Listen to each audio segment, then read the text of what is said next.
So we should be live on Facebook. So if you go on your computer, you should be able to share this to your personal profile. Now, what might happen is it might show you that it's going to share it to your page. So just click on that setting and change it to your personal profile. Right. See, that's what was, let's see. You see what I'm saying? The default setting might be showing you your page. But if you click that bar, it'll come down and you'll be able to select your timeline. And then you'll be able to share it to your timeline.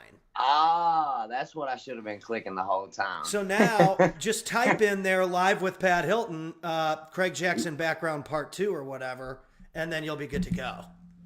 Yeah. So all of this shit is a process. You know what I mean? And it's like, that's part of the reason why I like being on the actual show with people.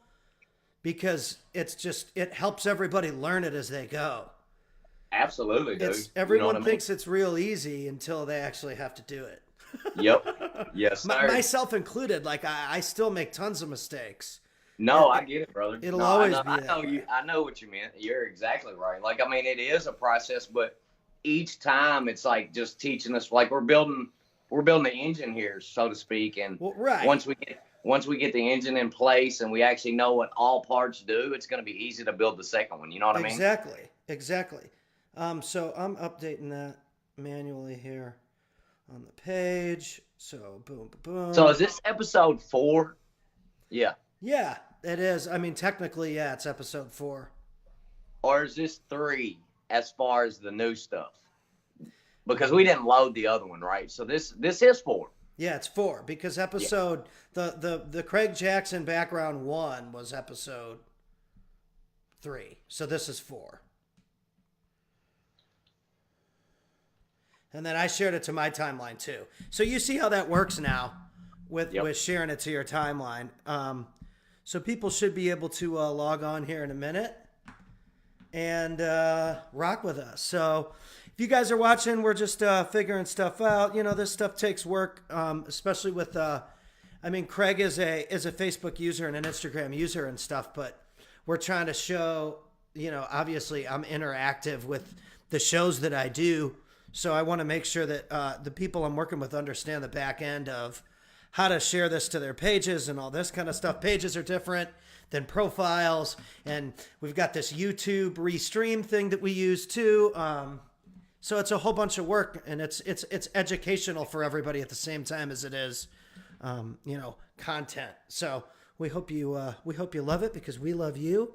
And I'm gonna drop in the song, and we'll go from there, and we'll start back up with where you were talking about getting into real estate after you gave us some background on last episode. Nice, brother. Thank you so much, Pat. Yeah. The Craig Jackson Show. Real people, real business, real estate. The Craig Jackson Show. Real people, real business, real estate. The Craig Jackson Show. Real people, real business, real estate. The Craig Jackson Show. Real people, real business, real estate.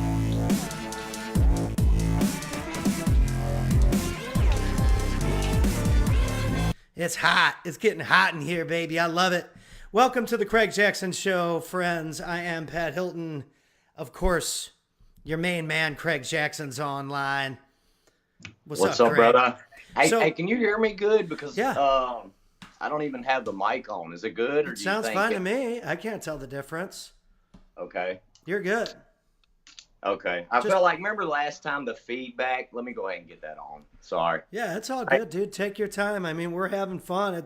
Like I said, I mean, this stuff is fun. It is. It's a blast. It's like we learn as we go. It's a good time. And it grows as it grows. It takes time. I mean, most of these people, I just saw Steve Trang posted something about when he first got his podcast started. I mean, Gary Vee said it this morning. Everybody starts at 0 followers. Yep. Everybody starts at 0 followers. So, I mean, we'll build this thing from the ground up. I mean, there's going to be people that love us, and there's going to be people that, you know, their thing is something else, and that's okay. That's right, brother. So building from the ground up, I'm very familiar with. That's all I really know. Yeah, and that's what I wanted to jump right into too, is that we talked about that from the last episode, you know, kind of building your business from absolutely nothing. Yeah, absolutely. Do you know, remember where from we an area stopped that was off? tough and from a situation that was tough? And why don't you tell people? I know you said you met Tiffany. You got just recently got full custody of the girls. I mean, how did real estate play into all of this eventually? We never really got into talking about you doing deals in real estate, because I know that that's probably where there was a big transition for you, at least money wise. Oh, absolutely. So, and just to clarify, yeah, the custody was 3.5 years ago. But yeah, so kind of getting, I feel like that's kind of where we left off. And then you were asking me a question, and unfortunately my equipment died. So it happens. Figured, well, that was an hour and 40 minutes or something. And we thought, well, let's just break this up into 2 segments. Right. So basically, let's see. So, you know, I told you, you know, about the starting the business when I was about 19. That was the flooring. That's kind of, I dropped out about 16, started doing, working for a girl that I knew's uncle, worked a couple of years, kind of started my flooring company off a newspaper ad or a Thrifty Nickel ad. And then I think we talked about that transitioning from some fire and water remediation and restoration work for Serpro. And then I kind of advanced over to creative floors and remodel. And that's where we were doing just a bunch of that stuff for Serpro.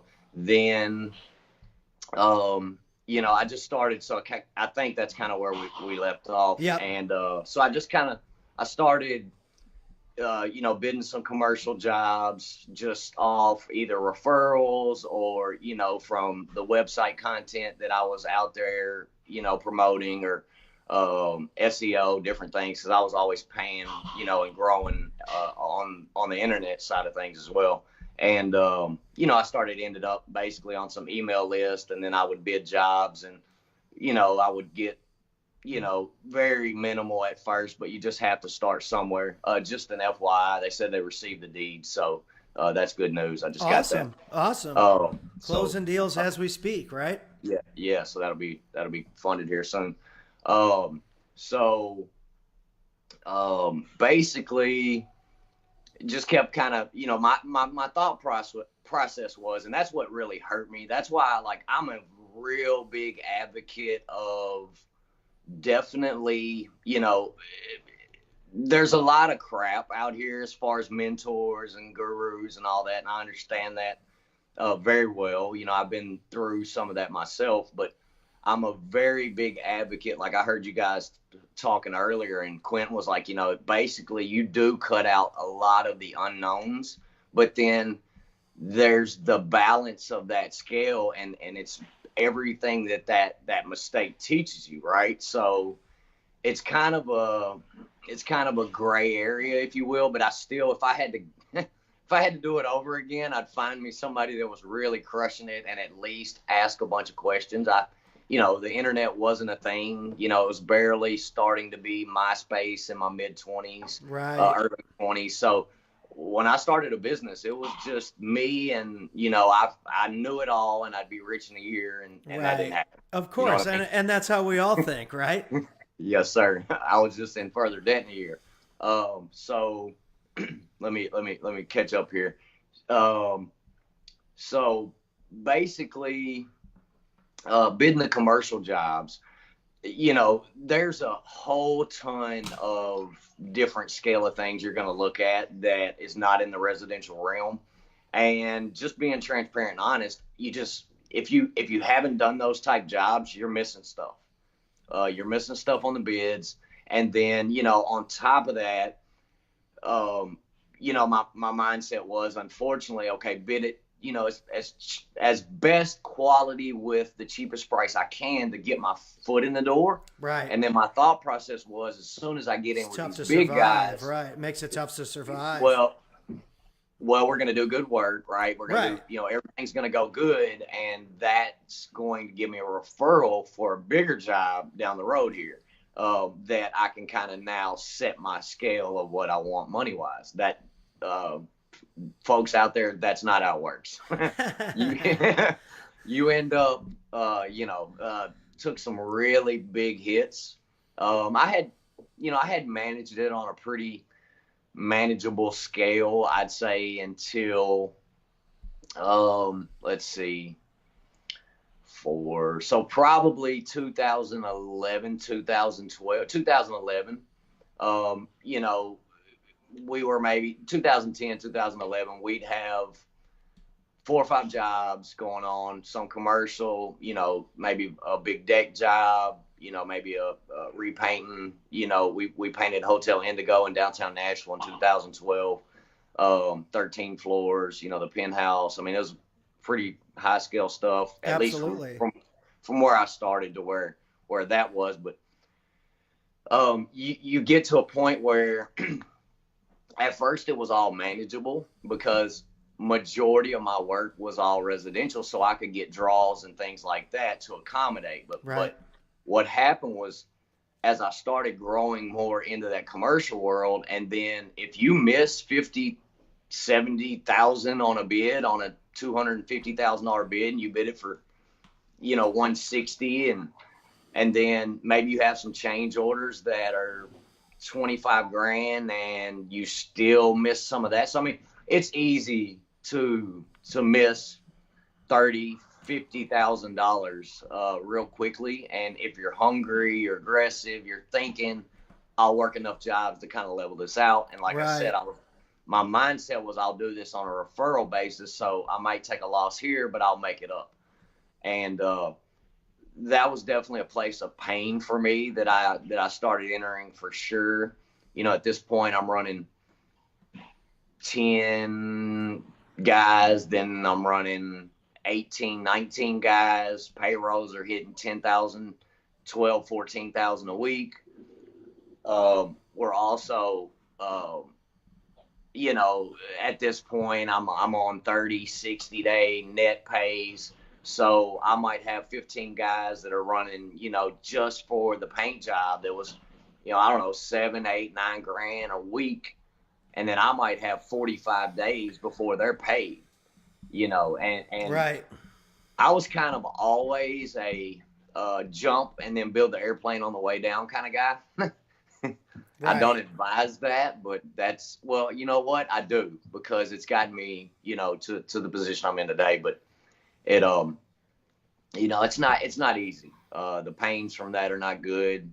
The growth definitely takes place. You either sink or swim, but I'm not going to say it wasn't, there's definitely some points where, you just put your head in your lap and you're just like, I give up, or, I'm not going to make it.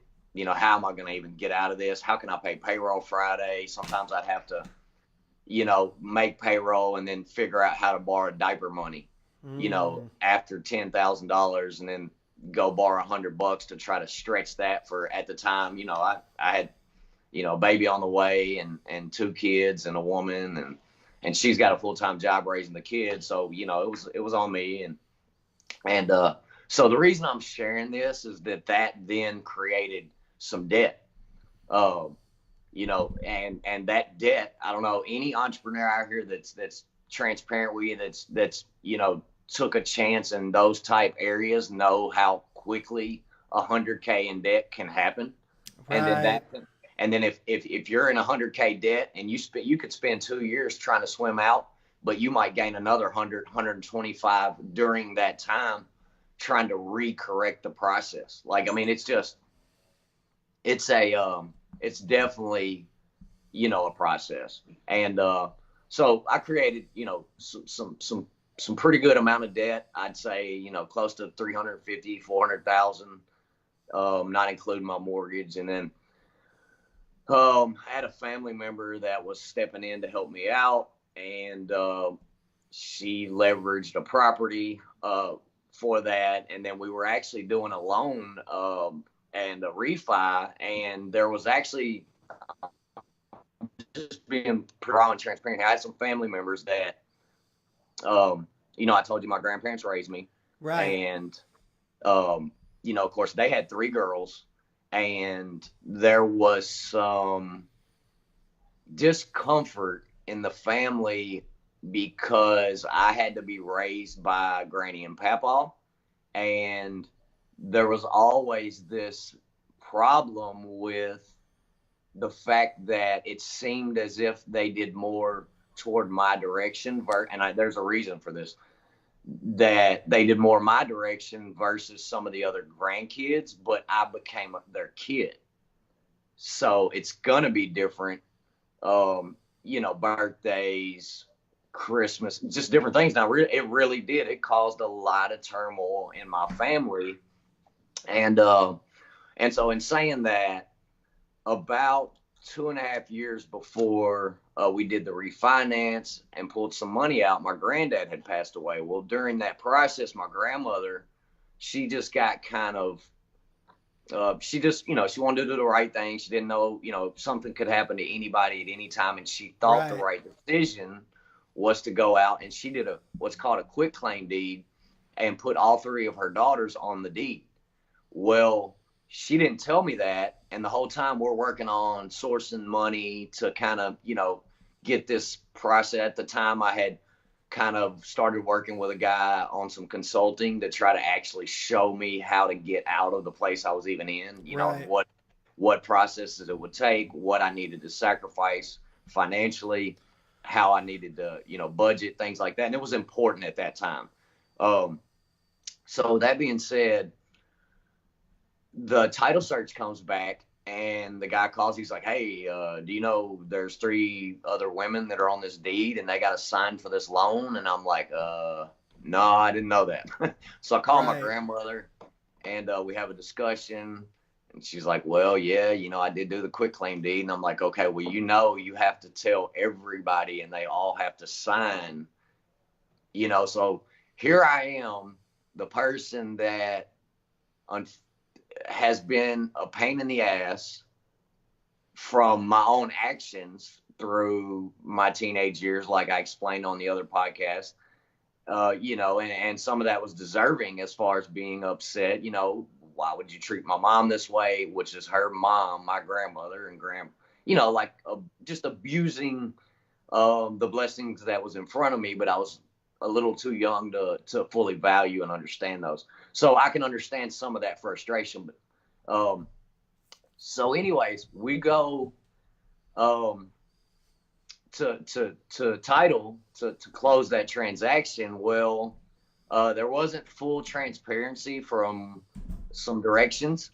And it was just, I'm pulling out some money and just meet me there. Well, when the family got there, there was a person in particular that was really upset that my name was on these documents. Right. You know, this is a lifelong problem. You know what I mean? At this point. And so there was some pretty upset behaviors. People wanted to walk away from the table, And I'm telling you, this is how God works, man.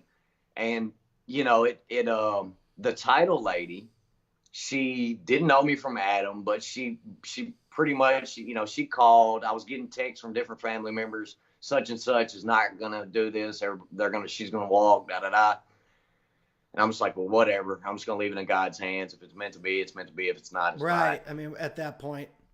Yeah, man. And so the title lady calls, and she's like, well, you know, She's like, I want you to know, you know, I went to bat for you. She's like, you know, what's your story? And she was interested because she was wondering why this little old lady was fighting so hard and believed in a person that another person in the family was very had a different mindset about, you know. And you know, this is just me being very transparent, man. I'm just saying it out. So she asked me some questions. She told me some of the things she asked the family. She said, you know, just straight up a few questions. And she said, the answers I got, she's like, you know, I mean, he's been building this far. He's came this far, you know, do you continue to believe in that? I mean, obviously he's he's came this far for a reason. He has things to show. I mean, at the time I had a $300,000 contract we were waiting to sign. Actually was signed with a new apartment complex here in Nashville. We were doing 3,000 square of hardy siding. Wow. And that was one of the leverages to help with the loan. And then I had another $100,000. So I had like $400,000 worth of work in front of me. I had just run out of money. You know what I mean? I got to the end of where I could go with the construction. It's just the way that business is a hard business. Right. I'll say that. And so then, that funds, and she asked me, she's like, do you know anything about real estate? And, obviously she knew the potential. She asked me some questions. I answered. She's like, wow, you got, because at that time I had, Dream Builder, which was the construction. I had Creative Lawn Designs, which was the landscape. We did fencing. We did hardscapes, rock design, lighting, irrigation. I started a small commercial and residential cleaning business that my mom was running. I had my mom running it, working with another. So you did end up working with your mom eventually. Oh, absolutely. Cool. Absolutely, that's brother. Cool. Yeah, man. Forgiveness is key. And, I love her with everything I got. And, people are human. And I think love is the most impactful thing you can do to someone. I think if you love them, I seen your post yesterday and you said love, unconditionally. And I think that's very important. You got to love yourself too. That was the thing too, is it's like, with this internet and stuff, so we want people to like what we're doing. I mean, you don't write a song so that people hate it. You know what I mean? Like from my perspective, at least. I mean, I don't write music so somebody tells me it sucks. I mean, it's like you want people to feel good when they think about you long after, this dream could end tomorrow for me, and it's like, what are people going to say? Right. And how did you impact them? What did you do to just give a shit? You know what I mean? And that's part of the reason why I started doing this as a service, was taking my production and not just using it in a selfish way, but using it in a way that can help Craig and that can help Corey and that can help Ty and that can help, Tim Allreed. We're going to be doing some stuff with him, and we're going to be doing some stuff with Cody Creamer, my buddy. And it's like, this is a way that I can use my talents to help other people, grow. And yes, sir. It's just amazing. Brother. So no, you're good. So that's amazing that you guys were able to get that relationship built into the business as well. I think that's phenomenal. Yeah, I think forgiveness is highly important.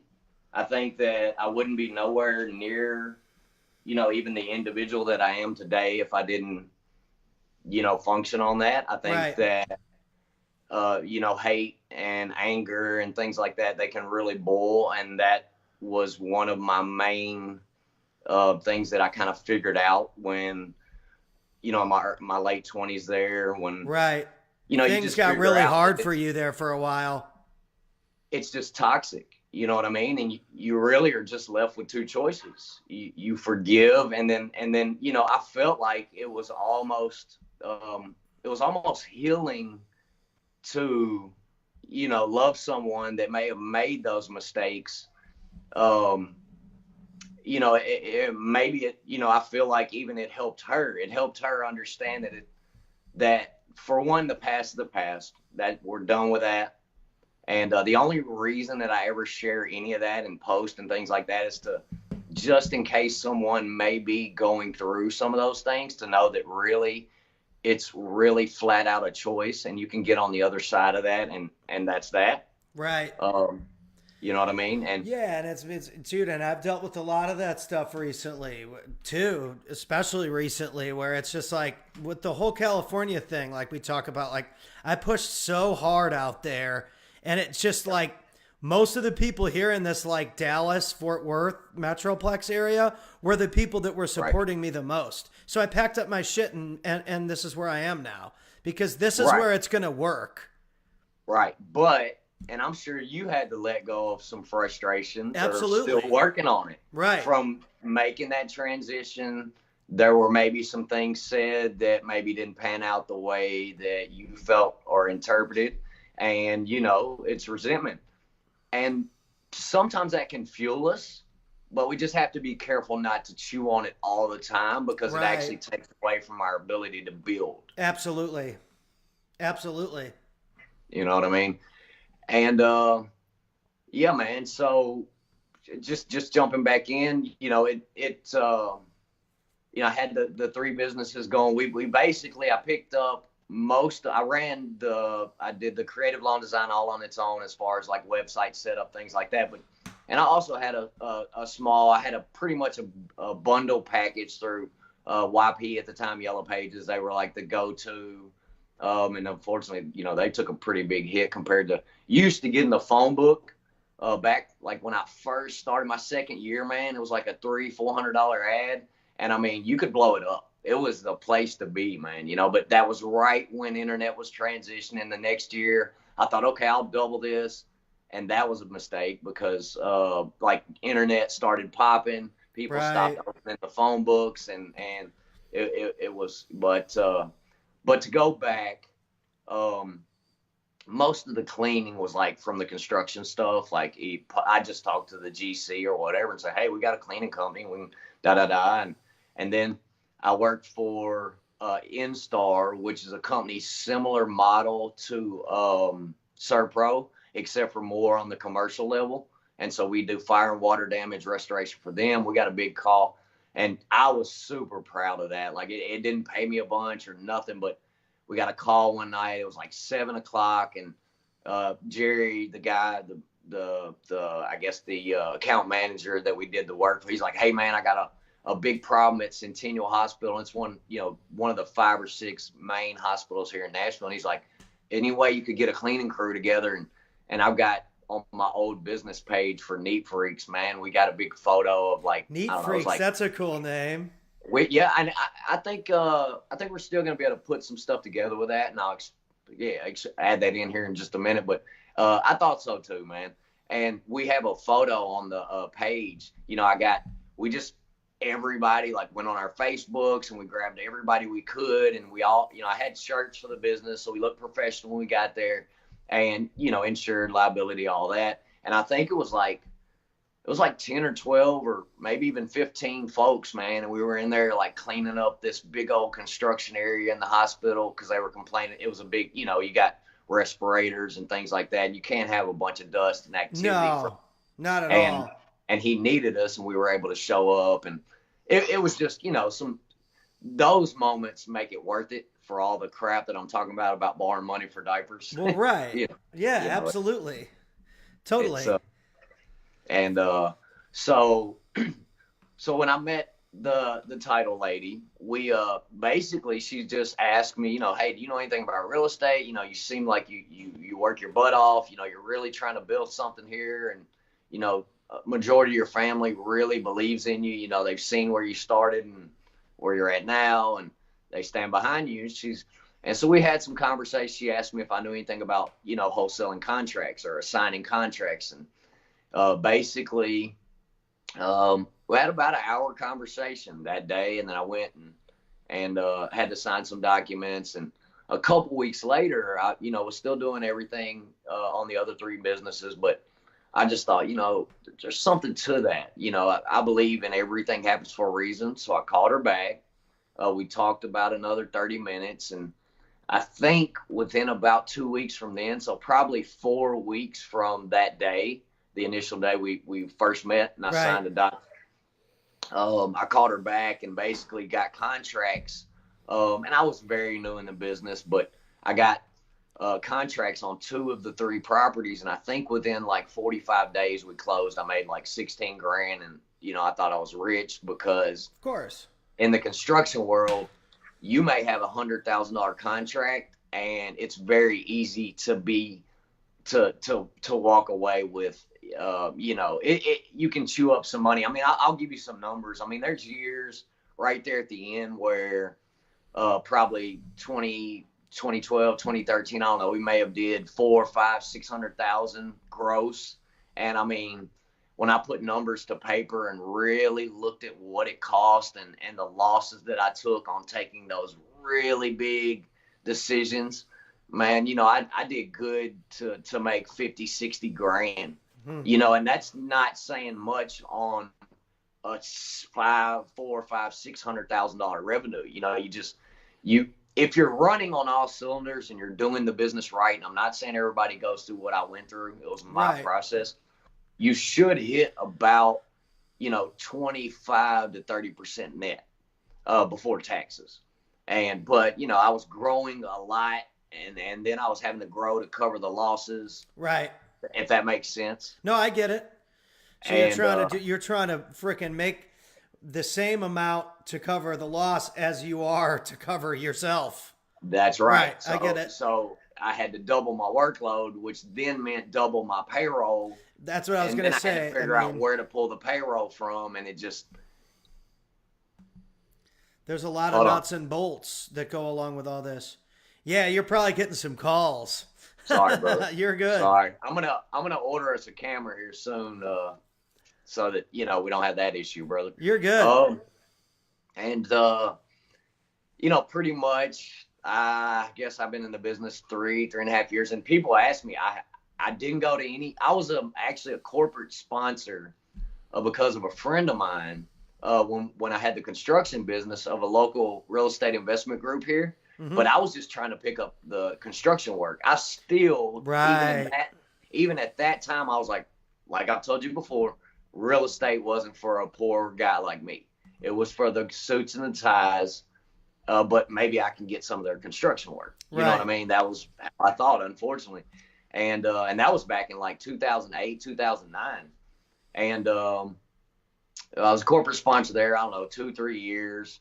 And then, but I had no training, no like guru, no mentor. Right. I just gritted it out, and I asked a lot of questions, and I just went in, man. And I finished out that big siding job. That was like fall of 15. We finished out some of the smaller scale stuff, and by the fall or winter or spring of 2016, I pretty much just phased it all out. I just said, look, I've took on so much debt, and I have got to figure this out.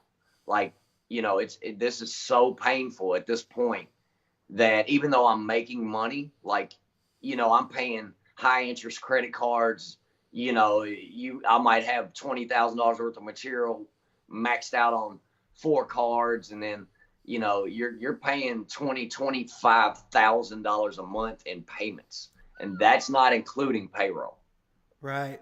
So you're talking. I mean, we did an interview with Quentin today, and he was telling us he pays his camera guy to do YouTube, his YouTube channel, $45,000 a year, and that's an investment that he makes. Right, and if you're ticking right, and your business is good, but what I started at 19. I started from scratch. I made all the wrong decisions. But at least you've made the decision to do it. I mean, at least you were paying your guys. I mean, at least it depends on which way you want to cut the pie here. I mean, you were trying to do things the right way by at least paying people. I mean, we talk about on some of those other pages I work with. I mean, we've roasted people for not paying. Yeah. Well, I mean, and I'm not going to sit here and say, I mean, there was times where, it might have been 30, 45 days before I could square them. Right. And I didn't have anything. It was just, when you grow up and you become a man, that's the difference, right? So just to clarify, there's a bunch of people, don't ever hesitate to think it doesn't happen. There's a bunch of people that are in those groups that are quiet little mouses that just don't want to fess up. Here's the difference. When you become a man, you understand that every single decision you make impacts someone else. Right. All right. And so there's a point in a man's life where you make those bad decisions. Sorry. Oh, you're good. You got business coming in. I'm going to send you this webcam once I get the SL2 going. And you can run the show from here. Well, I'll probably be, but that's cool. I'll probably be ordering something here in the next day or so. Word. So, but my point is, it's like you're responsible for every decision you make. And so there was a point where, it was a cost of doing business. I'm trying to do the right thing, Right. But there comes a day when you have to stare yourself in the face and you have to literally say, I'm fucking up. Right. No matter what, I made bad decisions, and it's either you change it right now, and at least at some day you'll have that freedom that you're seeking, or you can continue this bullshit pattern and believe that it's acceptable. Right.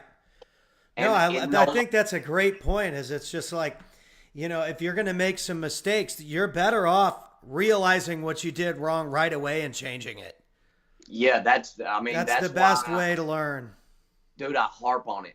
And that's why, and I know some people think, well, he just posted that 4 days ago in a different way. It's because I'm trying to subliminally say, look, I know, because so many people are hiding it and they're doing the same shit. Well, right. They're robbing from Peter to pay Paul, and their intentions are well. But you're hurting someone in the process, or you're hurting yourself a lot of times. And in a good person, they're hurting themselves and other people. Right. You know what I mean? Because they're killing themselves trying to figure it all out. But in the meantime, those same decisions, no matter what, are hurting someone else. Right. Absolutely. And I knew. It was get on that grown man or see where the rest of that ride went. Right. And so I just kind of hopped in full force into real estate. Like I said, no prior training. I probably, I haven't really put math to it. I've probably done 50 plus transactions. That's pretty strong. And realistically, I've been serious in it for, going on 3 years now. Nice. And, we're basically long-term, the wholesaling model. I've got some stuff coming out as far as I'm working with a developer for an app to add to the business model, as well as some private investment options. Nice. That we think is pretty neat. I told you a little bit about that. Yeah, which sounded really, really cool. And that's an opportunity that you can draw people in that don't really know anything about doing deals, but they can get some kickback. If they're willing to invest, then they're going to get that kickback, kind of like the Grant Cardone method, or like the, Ty Lassiter is talking about this. I mean, he's trying to raise capital by using people to leverage into doing kickbacks on the deals. I mean, everybody's got their own way of doing things. Right. And see, that's why I'm going to be completely different, because I don't want the money. I don't want anybody's money. And I don't want to, share too much to burst that bubble. Well, but no. All I want is the process. And it'll be self-explainable once it's there, but it's going to be so transparent. I don't care if there's $100 million being utilized inside the application. I don't want access to any of it. We just want to be up to, SEC regulations. Right. And we just want the activity. That's awesome. If that makes sense. No, I totally get it. It's a product that we feel 100% creates complete transparency. Yep. And it gives people an option to invest, at a very small increment up to wherever. And they realize that as a company, we're not actually looking to benefit from the gains of the investment. We just want to be able to be a platform to give people that option, that ease of access. And I think that long term, something like that is incredibly helpful to people who don't know anything about the back end of getting deals or the back end of funding deals or whatever. They just want to be a part of it, and they want to get their money back plus a little bit more. We all know now, we're starting to all kind of learn that, you're either investing your money in yourself, or your money sitting in the bank making no money, or you're putting it into some kind of investment that's kicking you back returns. That's right. And then the important thing we need to realize, or at least it's super important to me, and I'm still learning, brother. I am soaking it all in. There's so many great minds, including guys like yourself on the production level, down to guys like Dan, up north for the notes and things like that, right, down to Corey, and he's doing stuff. And everyone knows something different. Like, I'm good at this stuff, but like we are still. We were talking this morning about conquering this whole YouTube thing and Google SEO, and that's all going to become a part of what we need to do to get people to view these shows. And so that's another thing I got to sit around all weekend and figure out. Well, that's why, man, I enjoyed it so much, y'all's podcast earlier, because I could see the transparency, and I was like, dude, I'm not in a better place at a better time. I think those guys, when we get this meet up here in Nashville and we get the engagement going and people realize what the value really is going to be there, we're going to get, like, I really, Corey, like he said, he's like, yeah, man, I'm down to come to Nashville. I mean, it's an excellent market. We can get people that are in a small circle, to where you have investments here, maybe I have investments there, and we just really kick ass, dude. And we're all positioned well enough that I think the transparency's there. And now it's just a matter of, stacking those, just keep repeating what we're doing now. Well, I think that's all it is. Dude, it's all about consistency from here on out. And again, learning a little bit more to get the eyeballs that aren't on our pages. I think that the successful thing, and from a musical perspective, is, your friends are going to support your music and your stuff more than anybody else. But once you start to reach people that don't know who you are, and those people are starting to support you, then you're really starting to gain a fan base. And it's hard, dude. If it was easy to do that, I'm telling you, I already would have sold millions of records, and I would have found some way to make passive income and smoke joints on the beach in California. I'm gonna tell you something that doesn't exist. It doesn't exist, or I already would have done it. Nope, I get it, brother. But the thing is like, I feel in my gut the positioning is lining up. Absolutely. You know what I mean? The relationships are there. It's a matter of just keeping on working on those things. And I really believe with everything I am, between the nonprofits and the things that, that we're going to be able to do, it is going to impact a lot of people. And I think we're going to get a lot of results out of that. And that's going to make my whole damn process and all the stuff that me and you and even Corey and Q talking about his car flooding out, and then he had his stuff on auto pay and he didn't know it. That was tough. Got to pay out of pocket. All those things, when we really, and those guys, I definitely feel like they're a little bit ahead of me as far as impacting folks, but it's really changing lives, dude. And so when we can do that, all that pain that we, it's like, damn, it's relevant. Like, it is. And it's totally relevant. And, and most of these guys I talk to out here are pretty open about, they've made a lot of mistakes. And so what the best way for us to not make the same mistakes, Ty said this, in fact, Ty just joined. I was at his office and he's like, dude, I've made so many mistakes. And that's part of the reason why, at my event, I want to talk to people about how to avoid those mistakes, how to not make the same mistakes I made, so that you can increase your volume of transactions and increase your net worth and what you're doing, your bottom line, or whatever term you want to use, so that you can provide more opportunity for yourself, more opportunity for the people around you, and more opportunity for our kids to grow up in a wonderful way. And it's all of that as a whole is what I personally call win. Absolutely. When you mix all that together and it's all said and done, and you can look in the mirror and say, I remember when I shifted gears. I remember when I wasn't accountable. I remember when, I could have been better, and things like that. And you put all this, the emotions and the struggle and the trials, and you put all that together, and then you got some wins, and then you start gaining that momentum and you see light. It's a beautiful thing, man. It really is. And that's what makes guys like me and you and others want to share that message, is because we were able to start seeing light on the end of that tunnel, and some have maybe made it further down. And absolutely, we just want to let people know there is real so result. True, there is, and it's hard to see sometimes, man, because it's like it's work so often, and grind, and you see a lot of that on the internet too. It's like it's popular to talk about how hard you grind and all this shit, but like at the end of the day, like you're doing it for the reward.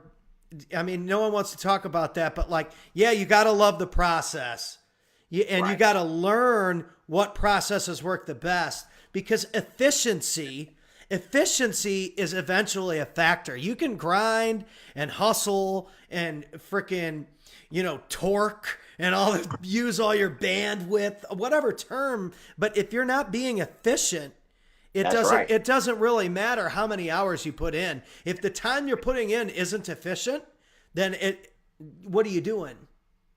And so that's where getting around the right network and the right people is huge.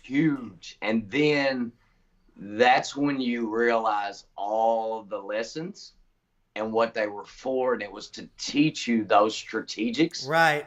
So that you know how to make one solid footstep at a time, and you're actually making progress. And that's when the game gets fun. That's when you start seeing people post, once you love what you do, it's not work. And it's really kind of true, because all those efforts start to pan out. And like you said, we do it because we want our families. Yeah, I mean, there's nothing wrong with wanting rewards. I mean, there's just nothing wrong with that, in my opinion. What's the reward? Like people like Grant Cardone, the reward is financial freedom. So he can fly all over the world in his plane and do whatever speak and increase and get more people into Cardone Capital or whatever, like we talked about. To him, that's his reward. Right. And you got guys like Dave Hill, State Storage. No matter what, you got to respect what he's doing. Oh, he's awesome. And he's really humble on the phone. He is. His posts are fun. He Dude, gets he's the a great engagement. guy. He hired me to do a song for State Storage. Like the dude he's totally legit. I mean, it's just he's building something big, and he is. He's not going anywhere anytime soon. Same with Jamie Waite. You can't ever respect those guys' hustle. And it's just like we've put ourselves in a network with those people, because when we get on our phones, what are we looking at in the morning, or what are we looking at night? I want to wake up and look at something that's positive, that's going to help me go to the next level.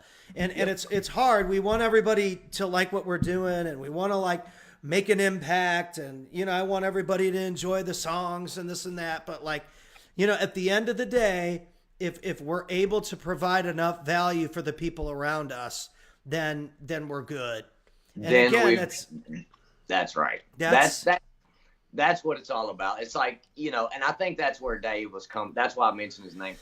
Because he wants to show people that, listen, I mean, he didn't just do this overnight. I mean, they're constantly doing deals, but he also rewards himself with, a nice flight with his daughter, or a nice dinner with his girlfriend, or, what I mean? She just launched some, a oil infused, frequency oil kind of stuff, and it's blowing up, dude. And I mean, all of that as a result. I'm sure she's had her struggles too. Absolutely. I'm sure that idea didn't happen overnight. Well, but the reason I'm mentioning it, so to me, absolutely it doesn't happen overnight. And sometimes when you pay enough dues and you lay enough pavement down, right? That gives us the freeing ability to be very creative, and in that creativity, sometimes there's some very quick takeoffs. Yeah. That does happen. Yeah. But it's all about, digging that rock out, and then you got to bring the fill dirt in, and then and you got to get all your silt fence up and all this, but then eventually you got some asphalt or concrete down, and you got a bunch of road that people can walk or drive on. Right. And they're like, wow, man, boy, you really, you paved pave the way. And it's just like, in what area are we going to pave the way? And that's why this podcast, it kind of jumps all over. It's about us, but it's also about, who we follow and who we're trying to take strengths from and apply to our game. And it's like most of the people that we talk about are doing big things, dude. And Absolutely. It's like they're all in our personal network. If you hear somebody's name, you can message these people. And pick their brains. I'm sure that a lot of these people probably get a shitload of messages anyway, but that doesn't mean you shouldn't be following these people and what they're doing, because the whole goal of this podcast is to eventually, have some of those people as guests and to grow with those people, grow not only our personal selves, but, our business selves as well. I mean, I know that when I never even did like a live podcast like this ever. I was using these kinds of softwares to broadcast my music shows in the corner of the bar. You know what I mean? Getting stoned on a Sunday in California, because I thought that was the end all be all for my career, was if I can pay the bills in California and frickin' smoke some weed and marry Megan, then I made it. And after I made it in that capacity, I was like, well, what's the next thing? Well, I want to play 10X GrowthCon, the biggest business conference in the world. So I need to start writing these songs. And so then I moved there.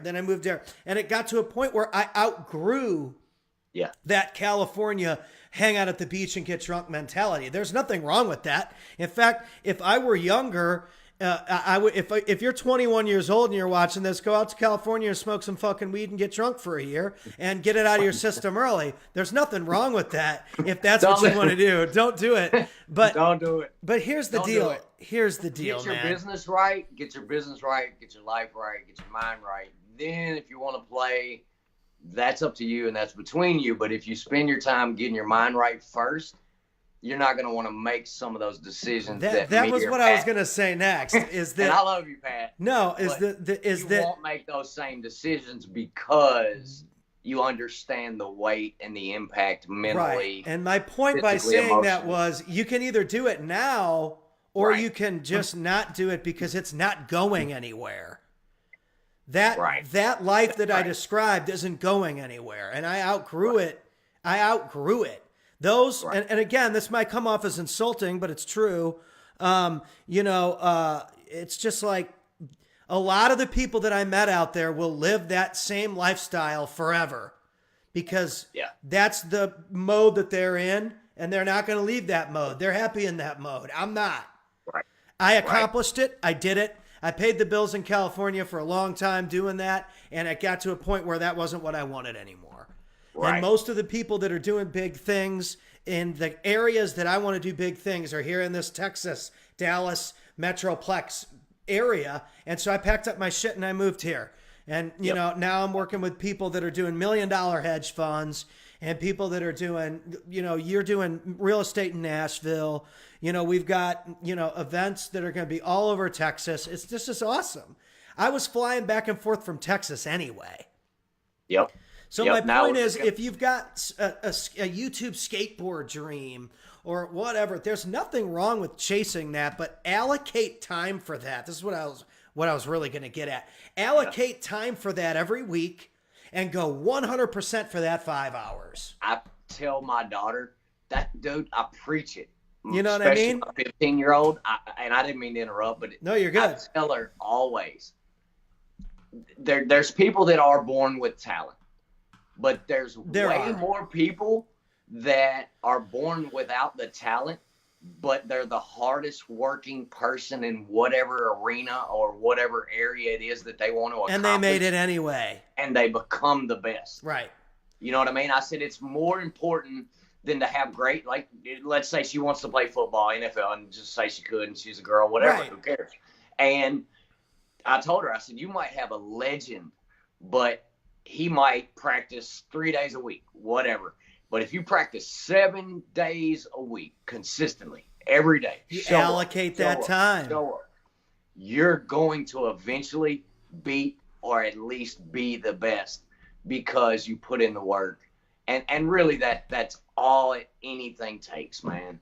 You just got to be willing to go through some crap, step in some stuff and have to clean your shoes off a time or two. And that was again what I was getting at too. I love it because it's like I said, it's like that goal of, you know, let's move out and, you know, get stoned and surf all day. Eventually that won't make you happy because it's relative. Eventually the real world struggle will catch up to that.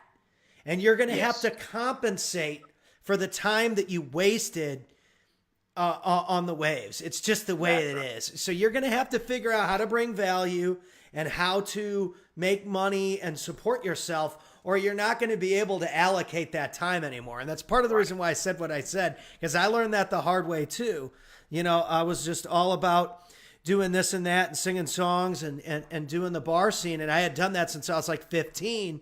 But once it got to a point where I had to support a family and I looked at the numbers, I was like, well, you better start offering something else, because there's always going to be some kid that's willing to just smoke out in the corner and play for $100. Yeah, it's super important for young folks. I really believe this wholeheartedly. Get your foundation in place, work hard, you know, get some actual rituals, some routines, inject some follow some of these people we talk about, you know, whatever it is, but just get that foundation in place. I think that's so crucial for all of us. Just like me, I jumped out, I started a business, and part of the reason I was able to bury myself as far as I even did was because I was profitable in some cases. I was at least making money. I just made really bad decisions. You know what I mean? And you mix that with just the, you know, it's just chaos. Just make good decisions, lock yourself into a routine and some good habits, and just keep crushing. Allocate time for that goof off stuff, but don't focus on that as your main thing, because the goof off stuff, the goof off stuff, eventually the thrill of that fades. Yeah, of course it does. Because and there's this. It's so much better to be grown and have a drink, you know, with some friends, and you're level headed. You know, you got your finances in place. You know, and you're just get talking your business about straight first, man. And I mean, my sisters went to school and became nurses and physical therapists and stuff like that. And I mean, I think that they have had more of a stable situation when it comes to you know, work life than I have, because but that doesn't mean necessarily that on the other side of things, all those lessons you learned through some of the mistakes won't be more valuable. No, and they might be, but I think again, there is something to be said for, you know, going to school and being a nurse or something like that. Right. Going to school and being an attorney. I don't discredit that. Everybody needs a lawyer sometimes. I definitely urge caution on just jumping into school. That's what I mean. It's just, you know what I mean? Think about anything. Write down the pros and cons. This is little stuff that they teach you as a kid that we don't really think about sometimes as adults. And it's like the real world will fucking punish you for making mistakes. That's what I'm really getting at. Go out there and think it's all good and do it. And I'm gonna tell you something. You know, that you still, like somebody just commented, do what you love and the money will follow. That's true. For me, usually I'm able to skate through, even through the hard years. But I think that there has to be a plan too, is what I'm getting at. You can't show up with no plan and expect to win. What's the old Sun Tzu, the Art of War quote or whatever, like the greatest Chinese general or whatever? He's like, dude, I won the fight before I even showed up on the battlefield every single time. Right. That's like the oldest quote. I don't think that's exactly what it is, but if you have a plan, you're way better off than just showing up. Yeah, absolutely. I personally think it's a mixture, and it's supposed to be that way. And I think everybody's kind of their life mixture is different ingredients, and it's built that way on purpose. Everyone has their own steps to how they're going to get to exactly where they're planned to go. You know, and just be conscious, be aware. Right. You know, hey, try to think highly of yourself. count yourself worthy, and just seek peace and some happiness. And if you got a good big financial plan, I'm all about some mentors, but know that at the same time, there's a ton of value that comes from those self failures. Right. Because someone commented and put Thomas Edison knew 1,000 ways how not to make a light bulb. That's right. That's right. So it's like I could have somebody show me how to make $1 million, like in 30 days, and I might make $12 million. You got to implement. You still got to do the work, right? Well, gross tax, but then who am I on the inside? Would I be a guy that is sitting here now? Would I value, the success of that financial gain the right way? Would I utilize it the right way, or would I run myself dead? So, it's just something to think about. No, I don't think any of us have all the answers, but I just think that for sure that Pat, including you, I feel like, 100% we're in the right direction. Absolutely. And, absolutely. I just enjoy building alongside you. And, I feel like personally, man, just face your fears and just go for it, man. And do it. You know what I mean? And a lot of people talk about the whole, make your money first and chase your passion later. And I mean, it depends on the person. Like I didn't do it that way. And I can tell you that like, there's a lot of people in this world. We talked about this too. There's a lot of millionaires out there. There's only so many people who can say that they like spoke at the biggest business event on the planet. There's a lot of people who are ClickFunnels, 10 million sale ClickFunnels people. Right. I would challenge those people to comment and tell me how many times they've sang an intro for the CEO of that company. That's right. That's right. I don't know anybody else who's ever done it. And that's what I mean by... So it depends on what your goals are. I think everybody's mixture is a little different, and that's a good thing. And it creates a lot of versatility, which I think it keeps society in a good place. I think that that's a healthy place to be. I learned from you. I hope that you learned from me, and likewise from everybody else. And just to circle back around, I just wanted to finish that out. Like Dave Hill, he's big on like quit chasing the trinkets. It's because it seems as if he's like knocking anybody that has a Lamborghini or this or that. And I know him decent enough through conversation on the phone. That's not his motive. What he's trying to do is he's trying to catch those smaller guys that don't have it together yet. That are trying to look like they do. There's no point in wasting your money trying to look bad and big and bad if you're not. He wants to stop them from screwing themselves financially and getting in a ton of debt before they learn good financial and behavioral habits to then have the balance to financially eventually, possibly reward yourself with something like that. Which my goals are Bugatti, you know what I mean? So y'all can have the Lambos. I'm going 15 million or bigger. Oh, man. I'm always happy with a Honda Civic. Hey, I'm proud of my Ford truck, brother. There you go. I drove a Mustang with rust on the side and backfires to the point where if there's people walking down the street, it scares the shit out of them because they think there's somebody shooting guns. That's so funny. But yeah, again, back to your background. I mean, it's crazy from the first episode of you talking about your background to now, seeing where you've taken your life is absolutely fucking incredible. So if you guys haven't watched the part 1, go back and watch it. I mean, Craig's been through some shit, dude. I mean, I grew up different than you did. I just did. I mean, my parents, we went to church every week. They've been married forever. I went to like private Catholic high school at CBC in St. Louis, which is like, like a prestigious high school. And I mean, it's, went to, a audio production school in Arizona and got a job with this corporate audio company in Vegas. And I mean, it wasn't like easy. But, I had a lot of opportunities because, my parents were different than yours. Plain and simple. And that's not a diss. It's just, this is just what we're talking about in reality. And it's just like, dude, you never really know what somebody's dealt with or what somebody's dealing with. This is something I've learned recently too. So, you know, it's easier to just focus on your shit and be the best you can be. And don't worry about, you know, what everybody else is saying or doing, because you can't fucking control it. That's can't. Right.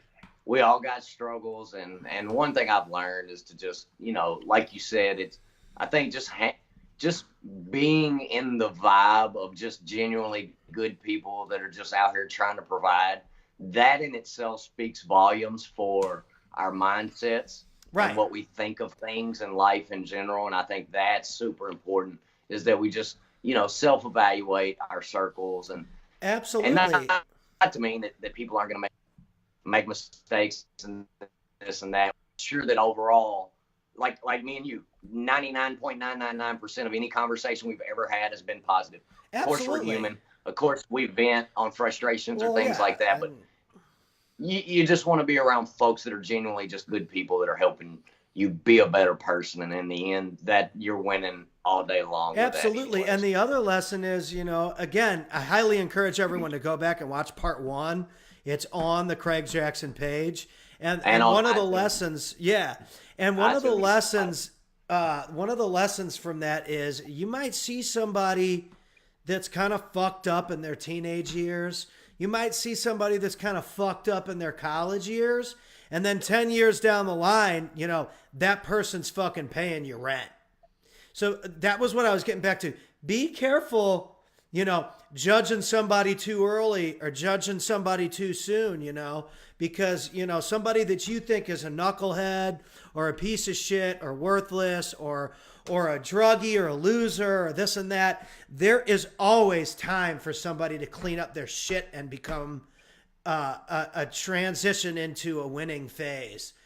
So, you know, again, it's like, dude, I slept on people's floors for years and years and years and years, just because my parents had their, you know, shit together and I went to this great school and this and all that. You know, when I came back home after working that corporate audio job and asked daddy to, you know, support my music dream, and I had quit the job, guess what, dude?